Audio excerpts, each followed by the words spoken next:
Israel पर Gaza में नरसंहार करने का आरोप कौन लगाता है? एम्नेस्टी इंटरनेशनल का कहना है कि इजराइल गाजा में नरसंहार कर रहा है। इस मूल्यांकन तक पहुंचने वाले वे अकेले नहीं हैं। 5 दिसंबर 2024 को अल अहली अरब अस्पताल में गाजा शहर में इजरायली हमले में छर्रे लगने से मारे गए 2 साल के बच्चे के शव को पकड़कर एक आदमी रोता है। 5 दिसंबर 2024 को एम्नेस्टी इंटरनेशनल ने घोषणा की कि इजराइल गाजा में फिलिस्तीनियों के खिलाफ नरसंहार का अपराध कर रहा है। नरसंहार कन्वेंशन के तहत नरसंहार को अपराध घोषित किया गया है, जिसे इजराइल ने संयुक्त राष्ट्र द्वारा एक राज्य के रूप में मान्यता दिए जाने के 1 साल बाद 1950 में अनुमोदित किया था। एम्नेस्टी ने अपनी रिपोर्ट में कहा, यह विश्वास करने के लिए पर्याप्त सबूत हैं कि 7 अक्टूबर 2023 के बाद गाजा में इजराइल का आचरण नरसंहार के बराबर है। पढ़ते रहते हैं। 3 वस्तुओं की सूची, 3 में से 1 की सूची। गाजा में संपूर्ण पड़ोस को इजरायली ठेकेदारों द्वारा समतल किया जा रहा है।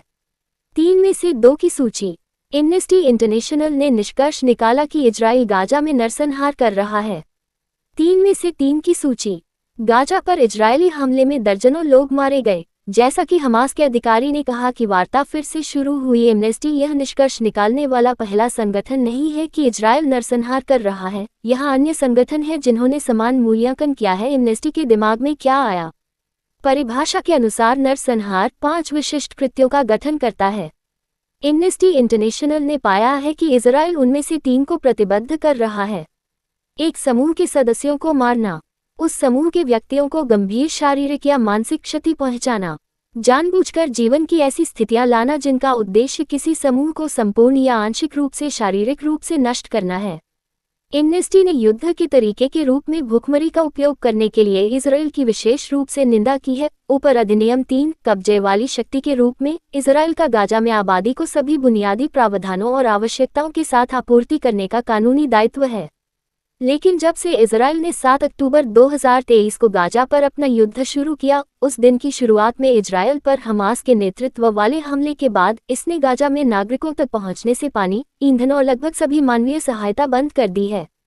इजराइल गाजा संघर्ष जारी रहने के कारण भूखमरी के संकट के बीच फिलिस्तीनी एक चैरिटी रसोई द्वारा पकाए गए भोजन को प्राप्त करने के लिए इकट्ठा होते हैं। 19 नवंबर 2024 को दक्षिणी गाजा पट्टी के खान यूनिस में फिलिस्तीनी नागरिक समाज इजराइल द्वारा गाजा पर अपना आक्रमण शुरू करने के 1 महीने बाद एक निंदनीय बयान में अल हक, फिलिस्तीनी मानवाधिकार केंद्र और अल मेज़ान सेंटर फॉर ह्यूमन राइट्स ने कहा कि इजराइल का इरादा फिलिस्तीनी लोगों को पूरी तरह से या आंशिक रूप से मिटा देना है। गाजा में फिलिस्तीनियों द्वारा झेले जा रहे नरसंहार के स्पष्ट खतरे पर चिंता इजरायली अधिकारियों की अमानवीय बयानबाजी पर केंद्रित है। इनमें तत्कालीन रक्षा मंत्री योव गैलेंट के शब्द शामिल थे, जो मानवता के खिलाफ अपराधों के लिए अंतर्राष्ट्रीय आपराधिक न्यायालय द्वारा वांछित थे, जिन्होंने फिलिस्तीनियों को मानव जानवर कहा था। इजरायली राष्ट्रपति इसहाक हर्जोग ने भी घोषणा की, गाजा में कोई निर्दोष नागरिक नहीं है। संवैधानिक अधिकार केंद्र यूएस सीसीआर 1966 से नागरिक अधिकारों के लिए लड़ने वाली संयुक्त राज्य आधारित कानूनी वकालत है, जिसने ये भी कहा है कि इजराइल गाजा में नरसंहार कर रहा है। 18 अक्टूबर 2023 को सीसीआर ने इजराइल द्वारा नरसंहार कन्वेंशन के उल्लंघन पर एक कानूनी विश्लेषण जारी किया और अमेरिकी प्रशासन की भी आलोचना की। अमेरिकी सरकार ने गाजा पर हमला करने के लिए इजराइल द्वारा उपयोग किए जाने वाले लगभग 69% हथियारों की आपूर्ति की है, जिसमें बड़े गैर सटीक बम शामिल हैं जो नागरिकों को असंगत पीड़ा पहुंचाते हैं, लड़ाकू जेट और अन्य तोपखाने। सीसीआर ने एक बयान में कहा, यहां एक प्रशंसनीय और विश्वसनीय मामला है कि गाजा में फिलिस्तीनी आबादी के खिलाफ इजरायली सैन्य अभियान बंद और अभियान को आगे बढ़ाने के लिए संयुक्त राज्य अमेरिका की कार्रवाई मिलीभगत के स्तर तक बढ़ गई है।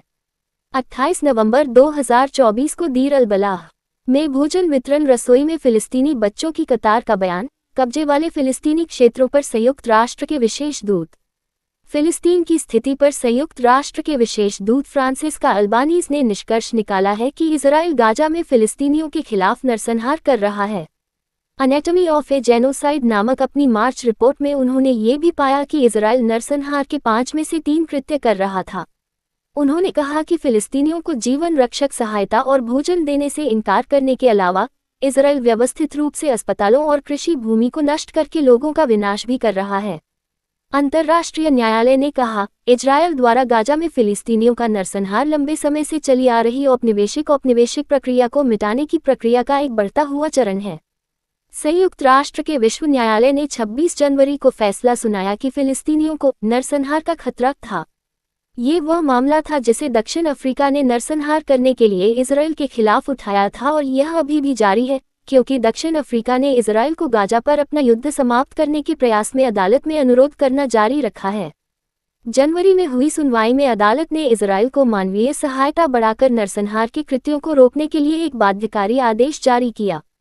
इजरायल मासिक आधार पर अदालत को रिपोर्ट करने के लिए बाध्य है कि उसने आदेशों का अनुपालन कैसे किया है, एक सतत मूल्यांकन जिसमें वर्षों लग सकते हैं। अब तक इजरायल ने अदालत के आदेशों की अवहेलना की है और इसके बजाय गाजा में राहत कार्यकर्ताओं और सिविल सेवकों को मार डाला है जो मानवीय राहत वितरित करने में अपरिहार्य हैं। इजरायली अधिकारियों ने अदालत को यहूदी विरोधी बताने का प्रयास किया है और दावा किया है कि दक्षिण अफ्रीका हमास को कानूनी सुरक्षा प्रदान कर रहा है। आईसीजे के बाहर फिलिस्तीनी झंडे में लिपटा एक प्रदर्शनकारी गाजा पर इजरायल के युद्ध को समाप्त करने का आह्वान कर रहा है।